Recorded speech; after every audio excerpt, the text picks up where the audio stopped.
Hello everyone, and welcome to today's deep dive into one of the most fascinating quirks of human psychology. Have you ever wondered why some people seem incredibly confident about topics they clearly know very little about? Or perhaps you've caught yourself being overly confident in something you later realized you barely understood? Today we're exploring the Dunning-Kruger Effect, a cognitive bias that affects every single one of us, whether we realize it or not. This isn't just some abstract psychological concept that sits in dusty textbooks. This phenomenon shapes our daily decisions, our relationships, our careers, and even our political views. By the end of our conversation today, you'll understand why your most confident coworker might actually be the least competent, why beginners often feel like experts, and most importantly, how to recognize this bias in yourself and others. You'll walk away with practical tools to become more self-aware and make better decisions in every area of your life. So grab a cup of coffee, settle in, and let's explore why sometimes the more we learn, the less confident we become, and why that's actually a good thing. Let me start with a simple question. Have you ever been in a conversation where someone spoke with absolute certainty about a complex topic, but you could tell they barely scratched the surface of understanding it? That person was likely experiencing what we call the Dunning-Kruger Effect. The Dunning-Kruger Effect describes a cognitive bias where people with limited knowledge or skill in a particular area greatly overestimate their own competence in that area. It's named after psychologists David Dunning and Justin Kruger, who first documented this phenomenon in 1999 through a series of fascinating experiments. Here's how it works. When we know very little about something, we don't know enough to realize how little we actually know. It's like being in a dark room with a small flashlight. The tiny circle of light makes us feel like we can see everything, but we're completely unaware of the vast darkness surrounding us. Dunning and Kruger discovered this through experiments where they tested people on various skills: logical reasoning, grammar, and humor. What they found was remarkable. The people who scored in the bottom 12% consistently overestimated their performance, believing they had scored around the 60th percentile. Meanwhile, those who actually performed well tended to underestimate their abilities. This creates what we call the confidence-competence gap. Picture a graph where competence is on one axis and confidence is on the other. For beginners, confidence starts high while competence is low. As competence increases, confidence actually drops. This is when people start to realize how much they don't know. Only at higher levels of competence does confidence begin to align more accurately with actual ability. Think about learning to drive. Remember your first few lessons? You probably felt pretty confident after successfully starting the car and driving around a parking lot. But ask any driving instructor, and they'll tell you that overconfident beginners are often the most dangerous. It's only after months of experience that new drivers begin to appreciate the complexity and responsibility of operating a vehicle. This effect shows up everywhere. In medicine, first-year medical students often diagnose themselves with rare diseases after learning about them. They know enough to recognize symptoms, but lack the experience to understand probability and context. In business, entrepreneurs with little experience often display more confidence than seasoned veterans who have seen projects fail despite careful planning. The really tricky part is that this bias is invisible to those experiencing it. By definition, if you lack the skill to do something well, you also lack the skill to recognize when you're doing it poorly. It's a double burden. You're both incompetent and unaware of your incompetence. But here's what's important to understand. This isn't about intelligence. Smart people fall victim to the Dunning-Kruger effect just as often as anyone else, especially when they venture into areas outside their expertise. A brilliant physicist might be completely overconfident about their ability to predict stock market movements, or a successful business person might overestimate their understanding of climate science. While Dunning and Kruger gave this phenomenon its name, the basic idea has been recognized for centuries. The ancient Greek philosopher Socrates captured this beautifully when he said, "I know that I know nothing." This wasn't false modesty. It was profound wisdom about the nature of knowledge and learning. Socrates understood that true wisdom begins with recognizing the limits of our knowledge. In Plato's dialogues, we see Socrates constantly questioning people who claimed expertise, revealing through careful questioning that they didn't understand their subjects as deeply as they thought they did. This Socratic method of questioning remains one of the best tools we have for combating overconfidence. The Chinese philosopher Confucius expressed a similar sentiment. Real knowledge is to know the extent of one's ignorance. These ancient thinkers intuited what modern psychology has now proven, that overconfidence in our abilities is a fundamental human tendency. Charles Darwin also touched on this idea when he wrote, "Ignorance more frequently begets confidence than does knowledge." Darwin was observing that people with superficial knowledge often speak with more certainty than those who have studied a subject deeply and understand its complexities. Modern cognitive scientists have built on Dunning and Kruger's work to understand why this happens. Daniel Kahneman, the Nobel Prize-winning psychologist, explains that our brains are designed to make quick judgments with limited information. This was useful for survival, but it leads us astray in complex modern situations. The neuroscientist Antonio Damasio has shown that emotions and confidence play crucial roles in decision-making. When we feel confident about something, our brains actually process information differently, often ignoring contradictory evidence. This creates a feedback loop where initial overconfidence becomes self-reinforcing. Psychologist Angela Duckworth, known for her research on grit and perseverance, has noted that the Dunning-Kruger effect can actually be beneficial in some situations. Sometimes overconfidence gives beginners the motivation to start projects they might otherwise find too intimidating. The key is learning to calibrate confidence with competence as we gain experience. However, researchers like Philip Tetlock, who studies forecasting and prediction, warn that overconfidence can be dangerous when it affects important decisions. His research on expert predictions shows that even professionals often display overconfidence that leads to poor forecasting accuracy.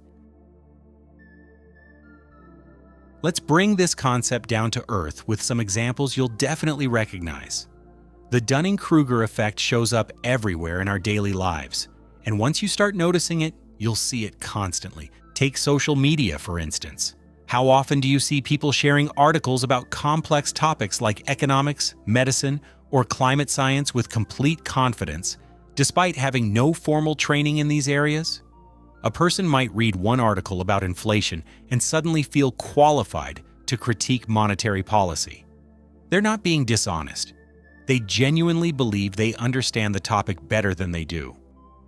This shows up constantly. New employees often propose sweeping changes to systems they barely understand, not realizing the complexities and trade-offs that experienced colleagues have already considered. I'm not saying new perspectives aren't valuable. They absolutely are. But the overconfidence that comes with fresh eyes can sometimes be problematic. The effect is particularly visible in skilled trades and professions. A weekend DIY enthusiast might watch a few YouTube videos and feel ready to tackle electrical work that would make a licensed electrician nervous. They know enough to be dangerous, but not enough to understand the risks they're taking. In the medical field, patients sometimes challenge their doctor's diagnoses based on internet research.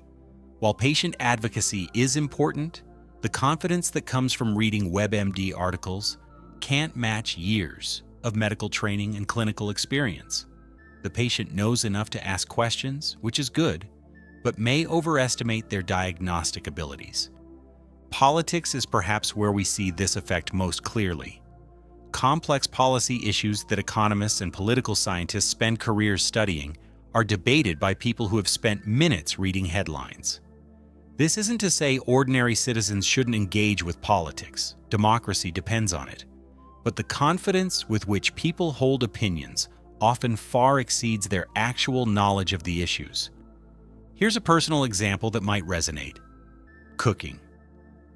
When I first started cooking, I thought I was pretty good after mastering a few basic recipes. I'd confidently modify recipes or cook for dinner parties. Only after years of cooking did I begin to understand the science behind cooking, why certain techniques work, how ingredients interact, the importance of timing and temperature. My confidence actually decreased as my knowledge increased, but my actual cooking improved dramatically. The same thing happens with driving.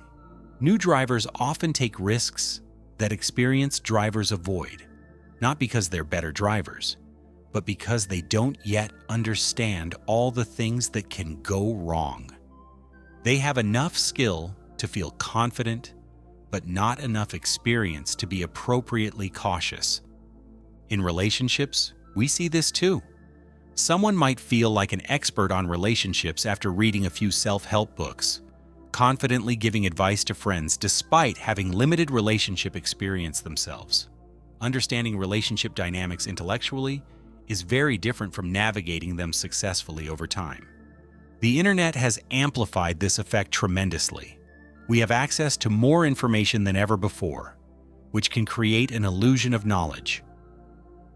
Watching YouTube tutorials or reading Wikipedia articles gives us just enough information to feel competent, but often not enough to truly understand the subject's complexity. Now that we understand the problem, let's talk about solutions. How can we protect ourselves from falling into the Dunning-Kruger trap? The first and most important strategy is developing what I call intellectual humility. This means actively cultivating an awareness of what you don't know. Before expressing confidence about something, ask yourself, what could I be missing here? What don't I understand about this situation? Try the teaching test. If you think you understand something, try explaining it to someone else, or even just imagine explaining it. Often, this exercise reveals gaps in your understanding that weren't apparent when the knowledge was just sitting in your head. If you can't explain it simply, you probably don't understand it as well as you think. Seek out disconfirming evidence.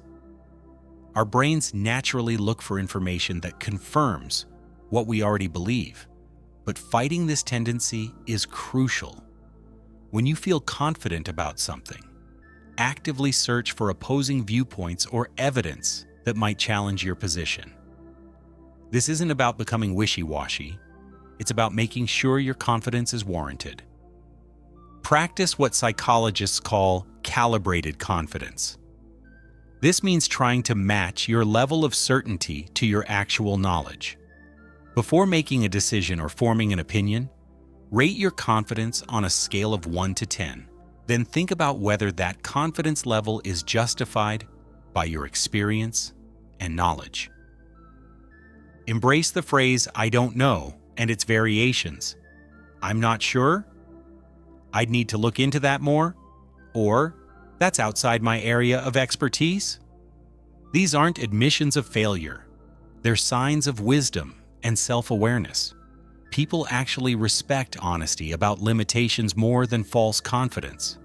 Create feedback loops in your life. Actively seek out situations where you can test your knowledge and get corrected when you're wrong. This might mean finding mentors, joining study groups, or simply asking for feedback on your work. The goal is to create opportunities to discover what you don't know. Learn from experts, but also learn to identify true expertise. Real experts are usually more aware of the complexities and limitations in their field than beginners realize. They're often less dogmatic and more willing to say it depends because they understand nuance. Practice intellectual curiosity over intellectual pride. Instead of trying to prove how much you know, focus on learning something new. Ask more questions and make fewer statements. Replace "I think" with "I wonder," or I'd like to understand. Finally, develop what I call productive ignorance. This is the ability to identify what you don't know and see it as an opportunity rather than a weakness. Scientists are masters of this. They're constantly identifying the boundaries of their knowledge and using those boundaries to guide their research. Let me address some common questions I hear about the Dunning-Kruger effect. How can I tell if someone else is experiencing the Dunning-Kruger effect without being judgmental? Great question. Look for certain warning signs. They speak with absolute certainty about complex topics. They dismiss expert opinions without strong justification. They seem uninterested in learning more about subjects they claim to understand, and they don't acknowledge the possibility that they might be wrong. However, approach this carefully. Instead of directly challenging someone's confidence, ask thoughtful questions. Use the Socratic method. Ask questions that help them discover gaps in their knowledge themselves. For example, "That's interesting. Can you help me understand how that would work in practice?" Or, "What would you say to someone who argues the opposite?" Can the Dunning-Kruger effect ever be beneficial? Absolutely. Sometimes overconfidence gives us the courage to start projects we might otherwise find too intimidating. Many successful entrepreneurs probably wouldn't have started their businesses if they fully understood all the challenges they'd face. The key is learning to calibrate your confidence as you gain experience. Overconfidence can also be motivating. If we were perfectly calibrated about our abilities, we might never attempt challenging tasks. A little overconfidence can push us to grow and learn. How do I know if I'm experiencing this effect right now? This is the tricky part. By definition, it's hard to recognize in yourself. But here are some self-assessment questions. When did you last change your mind about something important? How often do you say, "I don't know"? Do you actively seek out information that might contradict your beliefs? Are you more confident about topics you've recently learned about? If you rarely change your mind, always have strong opinions, and feel very confident about things you've recently learned, you might want to examine your thinking more carefully. What's the difference between healthy confidence and overconfidence? Healthy confidence is proportional to your actual competence and experience. It acknowledges uncertainty and is open to revision. Overconfidence claims more certainty than your knowledge justifies and resists contrary evidence. Healthy confidence says, "Based on my experience, I think this approach will work, but I'm open to other ideas." Overconfidence says, "This is definitely the best way to do it, and anyone who disagrees doesn't understand the situation." How does culture affect the Dunning-Kruger effect? Different cultures have different relationships with confidence and expertise. Some cultures emphasize humility and deference to authority, which might reduce overconfidence, but could also discourage healthy questioning. Others celebrate confidence and individual opinion, which might encourage overconfidence, but also promote innovation. The effect seems to be universal, but its expression varies. In some cultures, overconfidence might be expressed more privately, while in others, it's displayed publicly. Let's wrap up our exploration of the Dunning-Kruger effect with the key insights that can actually change how you approach learning and decision-making. The core message is this: the most dangerous knowledge is the knowledge you think you have, but actually don't. When we know just a little about something, we often feel like we know a lot. This isn't a character flaw. It's a built-in feature of how our brains work. But recognizing this tendency is the first step to overcoming it. Remember that true expertise comes with humility, not arrogance. The most knowledgeable people in any field are usually the most aware of what they don't know. They understand the complexity and nuance that beginners often miss. The practical takeaway is to develop what we might call smart confidence. Confidence that's calibrated to your actual knowledge and experience. Before forming strong opinions or making important decisions, ask yourself, what might I be missing? What don't I understand about this situation? Embrace uncertainty as a tool for learning rather than something to avoid. When you catch yourself feeling very confident about something you've recently learned, that's a red flag to pause and examine your thinking more carefully. Most importantly, remember that saying, "I don't know," isn't a weakness. It's a strength. It's the beginning of real learning and wisdom. It opens doors to new knowledge and better decisions. The ancient Greeks had a concept called sophrosine, which roughly translates to self-knowledge and intellectual humility. In our age of information overload and quick opinions, this ancient virtue is more relevant than ever. As you go forward, I challenge you to notice the Dunning-Kruger effect in yourself and others. Not to judge, but to understand. Use this awareness to become a better learner, a more thoughtful decision maker, and a wiser person. Thank you for joining me on this exploration. Remember, the goal isn't to become less confident, it's to become more accurately confident. And sometimes that means being confident enough to say, "I don't know, but I'd like to learn." Until next time, keep questioning, keep learning, and keep growing.